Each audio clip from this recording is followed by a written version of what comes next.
नमस्कार दोस्तों, स्वागत है आपका हमारे इस यूट्यूब चैनल पर। दोस्तों आज हम बात करने वाले हैं कि ब्रेकअप के बाद जब किसी की याद आए तो क्या करें। क्योंकि मेरे दोस्त, जब भी आपका ब्रेकअप हो जाता है तो ब्रेकअप हो जाने के बाद आपको लगातार उस इंसान की याद आती है। जैसे ही ब्रेकअप होता है वैसे ही उस इंसान की सारी अच्छी मेमोरीज आपके दिमाग में घूमने लग जाती है। आपको लगने लग जाता है भाई ये इंसान एकदम परफेक्ट है, इसके साथ लाइफ एकदम सेट थी। लेकिन अभी आप उससे बात नहीं कर पा रहे हो तो आपको ऑल ऑफ सडन तुरंत तत्काल प्रभाव से उससे बात करने का बहुत ज़्यादा मन कर रहा है। अब क्योंकि वो इंसान बात तो कर नहीं रहा है, ना आपके मैसेज का रिप्लाई कर रहा है, ना आपका कॉल पिक कर रहा है, और ऐसे केस में आपको पूरा वक्त अकेले ही बिताना पड़ रहा है। और बात अगर हो भी जा रही है तो आपके मन की बात नहीं कर रही है। इन शॉर्ट, जब आपका ब्रेकअप हो गया तो ब्रेकअप हो जाने के बाद आप परेशानी इस वजह से हो क्योंकि आपको याद आ रही है। 24 घंटा सोते जागते उठते बैठते खाते पीते 24 घंटा आपको उस इंसान की याद आ रही है। तो फिर सवाल आता है कि भाई अब ऐसे में किया क्या जाए, क्योंकि भैया हम एक्स पार्टनर के पीछे जा रहे हैं, वो तो आ नहीं रहा है। अब एक ऐसी स्टेज पे आप पहुंच चुके हो जहाँ पे एक्स पार्टनर ने सारे कनेक्शन आपसे काट दिए, एकदम तौबा कर लिया कि भैया अब तो साथ रह नहीं पाएंगे। तो ऐसे में आपका अब मूड पूरे टाइम ख़राब रहता है क्योंकि उससे बात तो हो नहीं पाती है, क्योंकि आपका टॉनिक ही वही है। क्योंकि जब बात होगी तभी आप खुश हो गए, आपको ऐसा लग रहा है। तो आपने मन ही मन ये चीज़ बना ली है कि भाई अब आपको खुशी तभी मिलेगी जब इंसान बात करेगा। आप अगर ये सोचते भी हम उससे बात नहीं करेंगे, लेकिन आपके दिमाग में यादें चलती रहती हैं, उसकी मेमोरीज याद आती रहती है, रिलेशनशिप का अच्छा वक्त याद आता है। तो इससे बचे कैसे भैया? किसी की याद है तो आखिर में करें क्या? क्योंकि जब याद नहीं आएगी तो जाहिर सी बात है उसको कॉल मैसेज करने का मन नहीं करेगा, और जब कॉल मैसेज नहीं करेंगे तो दिक्कत ही खत्म हो जाएगी। तो आज के इस वीडियो में बात करने वाले हैं कि अगर ब्रेकअप के बाद आपके एक्स पार्टनर की याद आए तो क्या करें। साथ में ये भी समझेंगे कि आखिर एक्स पार्टनर ब्रेकअप करता ही क्यों है। तो चलिए बिना वक्त गवाए इस वीडियो को शुरू करते हैं। तो दोस्तों, इस वीडियो के बाद भी तुमको कोई कन्फ्यूजन बच रहा है तो तुम पेड कॉल बुक कर सकते हो। स्क्रीन पर नंबर दिए हैं, वहाँ पर मैसेज करके आप कॉल बुक कर सकते हो। चार्जेस वगैरह आपको वहीं पे बता दिए जाएंगे। इसके बाद भी अगर लग रहा है तो आपको बात करनी चाहिए तो आप कॉल बुक कर सकते हो, वरना आपका काम इस वीडियो से भी चल सकता है। तो बढ़ते हैं वीडियो की तरफ। तो पॉइंट नंबर 1, देखो मेरे दोस्त, सबसे पहले ये समझना कि याद आती क्यों है। देखो मेरे दोस्त, हमें जीवन में दो ही चीज़ें याद रहती है, या तो हमें बहुत बढ़िया फील हुआ हो या तो हमें बहुत बुरा फील हुआ हो। जैसे रिलेशनशिप की शुरुआत में आपको बहुत बढ़िया याद करिए रिलेशनशिप की शुरुआत के टाइम को आपको कितना बढ़िया लग रहा था, कितना मज़ा आ रहा था उसके साथ, आप कंप्लीट फील कर रहे थे। तो वो जो एहसास आपने किया उसके साथ, वो बहुत बढ़िया एहसास था, उस दिन को मिस कर रहे हो। या फिर इंसान किस चीज़ को याद रखता है जब कोई चीज़ बुरी हुई हो। मान लीजिए भरे चौराहे पे आपको किसी ने बहुत बेइज्जत कर दिया हो और सब लोग देख रहे हो, उसमें 2-4 जानने वाले भी आपको देख रहे हो, तो भी आप उस चीज़ को भूल नहीं पाओगे। साल 2 साल भर बाद भी वो चीज़ याद रहेगी। यूँ तो तमाम चीज़ें होती हैं जीवन में, लेकिन याद क्या रहता है? जो हमारे साथ जो बढ़िया हुआ हो, हमें कभी बढ़िया फील हुआ हो या फिर हमें बुरा फील हुआ हो। तो वहाँ पे जब आपकी बेइज्जती हो गई तो आपको बहुत बुरा फील हुआ, इसीलिए आपको याद रहेगा। और ये क्यों याद है? क्योंकि यहाँ पे आपको बहुत बढ़िया लगा था। तो मेरे दोस्त, तुमको याद आना स्वाभाविक है। तो ये समझना है कि भैया याद आना एकदम नॉर्मल है। भाई आपने किसी के साथ इतना बढ़िया टाइम स्पेंड किया है, किसी के साथ इतनी बढ़िया बॉन्डिंग थी, तो जाहिर सी बात है उसकी याद आना स्वाभाविक है। तो याद तो आएगी, ऐसा कोई ब्रेकअप नहीं होता इसमें याद नहीं आती। मेरे दोस्त, अगर याद ना आ रही होती तो कोई भी पीछे भागता ही नहीं। तुम क्यों पीछे भाग रहे हो? क्योंकि तुम्हें याद आ रही है। और सामने वाला क्यों नहीं पीछे भाग रहा है? तुमने कभी सोचा कि तुम्हारा एक्स क्यों नहीं पीछे भाग रहा है? ऐसा क्या है उसने चूरन खा लिया है कि जब वो इंसान तुम्हारे पीछे ही नहीं जा रहा है, 2 मिनट भी वो इंसान तुम्हें पूछ नहीं रहा, वो इसलिए नहीं पूछ रहा, उसे याद नहीं आ रही है। याद क्यों नहीं आ रही है आपने बाकी की वीडियो में एक्सप्लेन कर रखा है कि याद क्यों नहीं आती है। याद इसलिए नहीं आती है क्योंकि उसे पता है आप कहीं गए नहीं हो, आप हासिल हो 24 घंटे। सो इस वजह से आपका पार्टनर आपको याद नहीं करता है। इसीलिए याद नहीं करता तो फिर पीछे भी नहीं भाग रहा है। तो आप आप पीछे इसलिए भाग रहे हो क्योंकि याद कर रहे हो। तो याद आना नॉर्मल है, याद आएगी। अब इसमें करना क्या है? आप एक्सेप्ट करो इमोशंस को, सप्रेस मत करो। जैसे मान लो कि आपका ब्रेकअप हुआ है, आपको याद आ रही है तो आप उदास हो, तो उदास रहना एकदम नॉर्मल है। तो अपने आप को ज़बरदस्ती नॉर्मल करने की कोशिश मत करो, ये एक फेज़ है भाई। अगर किसी के साथ किसी का ब्रेकअप हुआ है तो जाहिर सी बात है वो उदास होगा ही। तो आप इस चीज़ को ज़बरदस्ती, अपने इमोशंस को दबाओ मत, ज़बरदस्ती कोई खुशी मत खोजो।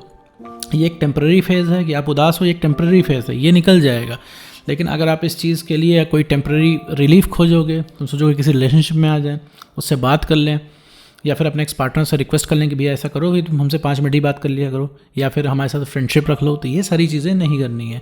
तो याद आ रही है तो आने दीजिए, आपको उसकी नीड महसूस हो रही है तो ये चीज़, सारी चीज़ें नॉर्मल है। इसको एज इट इज़ आप रहने दो, ये एक फेज़ है, निकल जाएगा। अगर इसको सप्रेस करने की कोशिश करोगे, इस चीज़ को दबाने की कोशिश करोगे, उतनी ज़्यादा वो उभर के आएगी। तो मेरे दोस्त, इसका सॉल्यूशन क्या है कि भाई पूरे टाइम तो आप उदास नहीं बैठ सकते, पूरे टाइम तो भाई आप इस चीज़ को बर्दाश्त नहीं कर सकते। तो सबसे बढ़िया ऑप्शन है डिस्ट्रैक्ट करो अपने आप को, कुछ डिस्ट्रैक्शन खोजो। जब भी उस इंसान से कॉल या मैसेज करने का मन कर रहा है, तुम कुछ और चीज़ करने लग जाओ। लेट्स से मोबाइल में गेम ही खेलने लग जाओ, लेकिन कुछ और करो, डिस्ट्रैक्ट करो अपने आप को। ये थोड़ी सी मेहनत करनी पड़ेगी तुमको, लेकिन ये चीज़ काम आएगी। क्योंकि मेरे दोस्त, क्योंकि अगर अपने आप से तुम कोई काम करोगे तुम्हें बढ़िया लगेगा। जो खुशी तुमको उस पार्टनर से बात करने में मिलती है, वो खुशी तुमको खुद से भी मिल सकती है, लेकिन तुम अभी इस समय खोजना नहीं चाहते हो उस चीज़ को। तो अपने आप को तुम्हें डिस्ट्रैक्ट करना है, वरना तुम जाके उसी एक्स के, नहीं तो तुम जाके घूम फिर के उसी एक्स के पास चले जाओगे। क्योंकि वो इंसान तो अभी तुम्हारे काम नहीं आ रहा है, ना वो इंसान तुम्हें सुन रहा है, ना तुम्हारे बारे में बात कर रहा है, वो कुछ भी नहीं कर रहा है। क्योंकि वो इंसान अपनी दुनिया में मस्त है, क्योंकि अभी उसने नया नया ब्रेकअप किया हुआ है, उसको आज़ादी मिली है, वो एंजॉय कर रहा है। ठीक है, उसको भी नहीं पता है कि तुम्हारे बिना उसका क्या हाल हो। चीज़ें हैं मेरे दोस्त। अब उसको याद नहीं आ रही तो मज़े कर रहा है, तुमको याद आ रही है तो तुम्हें रिलेशनशिप चाहिए। तो यही डिफरेंस है। तो मेरे दोस्त, अपने आप को किसी भी तरीके से डिस्ट्रैक्ट करो, कुछ भी करो। जो जीवन के और भी पेंडिंग काम है उसको पकड़ लो, कुछ भी कर लो।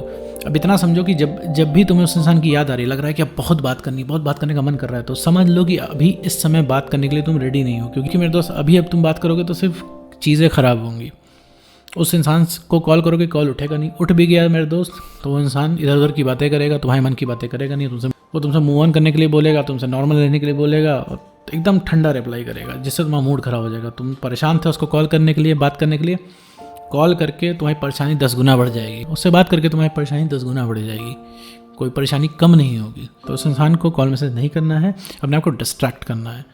और सबसे बड़ी बात, याद आने के पीछे सबसे बड़ा रीज़न होता है ट्रिगर्स को हटाना है। कहने का मतलब है, तुम्हारे फ़ोन में अगर उसकी फ़ोटोज़ वीडियो हैं तो उसको हटा दो सामने से, उसको एक कहीं सेफ जगह रख दो, सामने मत पढ़ने दो। सोशल मीडिया से भैया उस इंसान को म्यूट कर दो, ताकि कोई भी सामने से उसकी फ़ोटो, अपडेट, नोटिफिकेशन ना आए। क्योंकि इसको ही ट्रिगर बोलते हैं। मान लो अभी तुम थोड़ा सा रिलीफ महसूस कर रहे हो, बैठे हुए हो, तुम्हारे फ़ोन पर नोटिफिकेशन आया कि उसने कुछ अपडेट किया है, फिर तुम चले जाओगे उसी पुरानी मेमोरीज़ में, फिर तुम्हें याद आने लगेगी। मान लो तुम थोड़ा सा खुश हुए, तुमने फ़ोन उठाया, गैलरी में घुस गए, तुम्हारी उसके साथ फ़ोटो निकल आई, तुमने देख लिया, फिर तुम उसी ज़माने में चले गए, फिर तुम्हें उस इंसान की याद आने लगेगी कि सब कुछ इतना बढ़िया था, अब इतना सब कुछ ख़राब कैसे हो गया। तो सामने से सारी चीज़ें हटा देनी है, क्योंकि चीज़ों का रिकॉल जितना कम आएगा उतना ही ज़्यादा तुम बेटर हो पाओगे, उतना ही ज़्यादा तुम सही हो पाओगे। क्योंकि अगर वो इंसान तुमको अभी याद नहीं कर रहा है, इसके पीछे ये रीज़न नहीं है कि तुम बहुत ज़्यादा बुरे हो, बस अभी उस चीज़ को स्पेस चाहिए, उस इंसान को स्पेस चाहिए, उस रिलेशनशिप को स्पेस चाहिए। तो सामने से सारे ट्रिगर्स हटाने, फोटोज़ वीडियो साइड कर देनी, सोशल मीडिया को म्यूट कर देना है। और सबसे इंपॉर्टेंट चीज़ मेरे दोस्त, खुद पे फोकस करना है। खुद पे फोकस करने का मतलब है जो भी मन आए वो करो, लेकिन खाली मत बैठो मेरे दोस्त। जीवन में बहुत पेंडिंग काम है, जिसको तुमने ब्रेकअप के बाद रिलेशनशिप के चक्कर में छोड़ रखा है, उसको करो। खाली बैठोगे तो मेरे दोस्त से कुछ भी नहीं मिलने वाला है, सिर्फ तुम्हारा दिमाग ख़राब होगा, नए अनुभव तुम्हें मिलेंगे नहीं। फिर तुम घूम के एक्स के पास ही जाओगे, तुम्हें पूरा टाइम मंथन करने का मन करेगा कि एक्स ने ये क्यों किया, वो क्यों किया, उसने ऐसा क्यों किया, उसको धोखा देना ही तो तुम्हारे साथ रिलेशनशिप में क्यों आया। दुनिया भर की बातें तुम्हारे मन में आएंगी जिसका कोई मतलब नहीं है। तो खुद पे फोकस करना है मेरे दोस्त, अपने पेंडिंग काम करके। जब तुम कोई पेंडिंग काम कंप्लीट करोगे, यकीन मानो मेरे दोस्त, तुम्हें बढ़िया बहुत लगेगा। तो अपने कॉन्फिडेंस को बढ़ाओ मेरे दोस्त, सेल्फ रिस्पेक्ट को गेन करो और इमोशनल स्टेबिलिटी लाओ। तुम्हारी लाइफ वापस से बढ़िया हो जाएगी, वापस से तुम्हें बढ़िया लगने लग जाएगा, इवन पहले से भी बेटर हो जाओगे। अगर मेरे दोस्त ये सारी चीज़ें फॉलो करते हो तो तुम पहले से भी बेटर हो जाओगे। तो उम्मीद करता हूँ दोस्तों आपको वीडियो समझ में आया होगा, और इसके बाद भी अगर कोई कन्फ्यूजन बच रही है तो आप पेड कॉल बुक कर सकते हैं। बाकी दोस्तों आज की वीडियो में बस इतना ही।